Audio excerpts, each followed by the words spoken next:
A Estação Espacial Internacional, ou ISS, como muitos a conhecem, é uma das maiores façanhas tecnológicas e científicas da humanidade. Quando olhamos para aquelas imagens da estação orbitando silenciosamente a Terra, é fácil esquecer o esforço colossal necessário para colocá-la ali. Ao longo de mais de uma década, dezenas de missões espaciais foram necessárias para levar suas peças ao espaço e montá-las, literalmente, flutuando a mais de 400 quilômetros de altura. Diferente do que muitos imaginam, os módulos da estação não foram enviados todos juntos e nem se encaixaram automaticamente. Cada etapa foi cuidadosamente planejada. Envolveram astronautas treinados por anos, engenheiros em tempo real monitorando tudo aqui da Terra, e o uso de tecnologia robótica de altíssima precisão. Uma das peças-chave dessa montagem foi o uso do ônibus espacial, que tinha como uma de suas funções principais exatamente essa: transportar e ajudar a montar a estação. Para entendermos melhor, vamos voltar no tempo e acompanhar as primeiras fases da construção da ISS.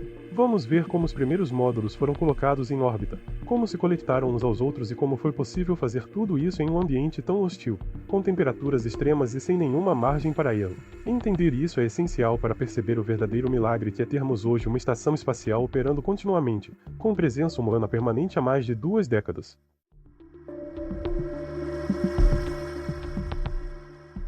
A ISS não está simplesmente flutuando no espaço. Ela se move a uma velocidade espantosa, viajando aproximadamente 20 vezes a velocidade do som.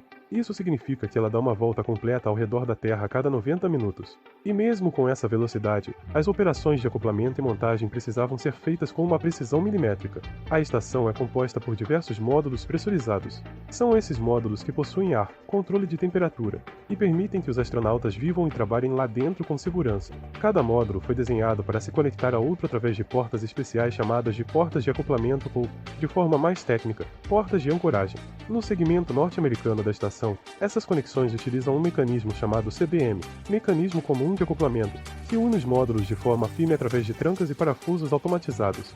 O espaço entre os módulos, chamado de vestíbulo, é então pressurizado para permitir a passagem dos astronautas. Já o lado russo da estação usa um sistema diferente, o que exigiu a criação de adaptadores chamados PMAs, adaptadores de acoplamento pressurizado. Esses adaptadores foram essenciais para permitir a integração entre os módulos norte-americanos, europeus, japoneses e russos. É como tentar conectar uma tomada americana a uma europeia, sem o adaptador correto. Simplesmente não funciona. Com o tempo, esses adaptadores também foram atualizados para permitir o acoplamento de naves mais modernas, como a Crew Dragon da SpaceX, que hoje transporta astronautas para a ISS com frequência. A missão que deu início à montagem da ISS foi a STS-88, lançada em dezembro de 1998. Essa foi a primeira missão do ônibus espacial com o objetivo de construir a estação. Naquele momento, a ISS consistia apenas em um único módulo, o Zarya, de origem russa. Esse módulo inicial estava sozinho em órbita, aguardando o próximo passo. O ônibus espacial Endeavour levou ao espaço o módulo Unity, que serviria como centro de conexões da estação. Unity já foi lançado com 2 adaptadores PMAs acoplados. Um deles conectaria a Unity ao Zarya, e o outro permitiria futuras conexões com outras espaçonaves. Nos primeiros dias da missão, o braço robótico Canadarm foi utilizado para mover o módulo Unity da baía de carga e acoplá-lo ao próprio ônibus espacial. Depois, os astronautas usaram propulsores para se aproximar de Zarya e finalmente conectar os 2 módulos, formando a base da ISS. Durante essa missão, os astronautas também realizaram caminhadas espaciais para conectar cabos, instalar antenas e testar os sistemas iniciais da estação. Ao final da missão, eles puderam entrar nos módulos e preparar tudo para as missões seguintes. Apesar de ainda pequena, a estação já começava a ganhar forma, mostrando o potencial da colaboração internacional e da engenharia espacial. Em fevereiro de 2001, a missão STS-98 levou ao espaço Destiny, o primeiro grande laboratório dos Estados Unidos a bordo da ISS. Antes de instalar o novo módulo, foi necessário mover um dos adaptadores PMA para liderar espaço. O braço robótico do ônibus espacial foi usado para mover o Destiny, girá-lo em 90 graus, e então conectá-lo ao módulo Unity. O Destiny tornou-se rapidamente o coração das pesquisas científicas na estação.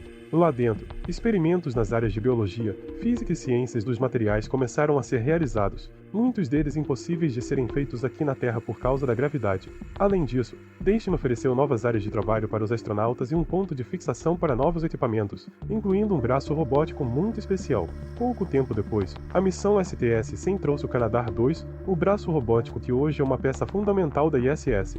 Diferente do seu antecessor, que estava preso ao ônibus espacial, o Canadarm2 foi projetado para se mover pela estação, conectando-se a diferentes pontos que fornecem energia e dados.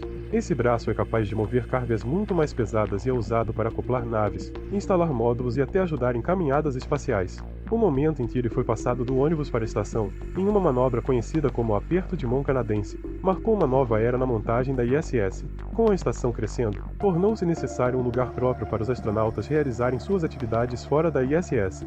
Foi aí que entrou a missão STS-104, responsável por levar o módulo Quest ao espaço. Esse módulo é a câmara de despressurização da estação, ou seja, o local de onde os astronautas iniciam e finalizam suas caminhadas espaciais. Antes de Quest, os astronautas só podiam sair para o espaço a partir do ônibus espacial, o que era limitado e dependia de uma missão ativa. Com Quest instalada na lateral do módulo Unity, a estação ganhou autonomia para realizar suas próprias atividades externas. O módulo foi instalado com a ajuda do Canadarm2 e de 2 astronautas posicionados estrategicamente para guiar a peça. Além do módulo em si, também foram instalados tanques de oxigênio e nitrogênio sob pressão, necessários para manter os trajes espaciais operando corretamente. Quest é dividido em 2 partes.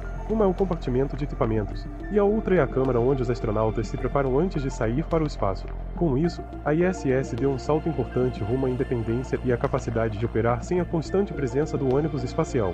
Essas 4 missões foram apenas o início.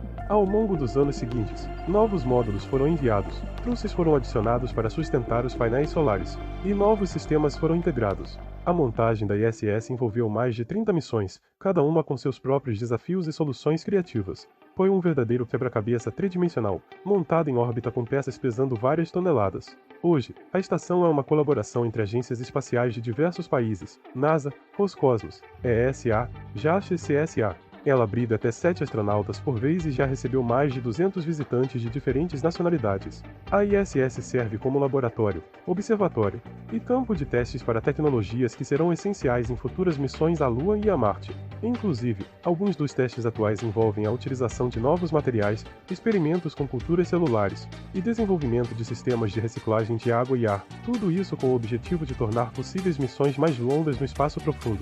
Apesar de estar prevista para ser desativada até o final da década de 2030, a ISS continuará sendo um marco da exploração espacial. Seu legado vai além da ciência. Ela mostra o que a humanidade pode alcançar quando nações se unem por um objetivo comum.